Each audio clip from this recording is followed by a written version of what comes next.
నీయకు నీ ఓటును, గెలిపించే ప్రజాస్వామ్య బాటను. బట్టిగా నీయకు నీ ఓటును, పోదాం పద పోలింగు బూతుకు.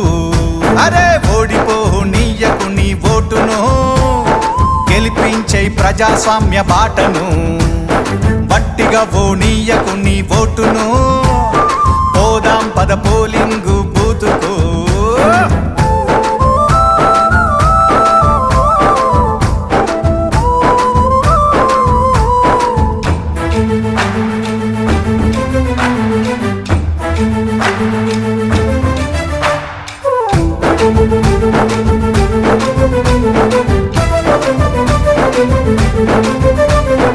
ఎంచుకునే నాయకుల మంచి చెడులు చూడు, ఏమన్నా చేస్తారా జనాలకు మేలు.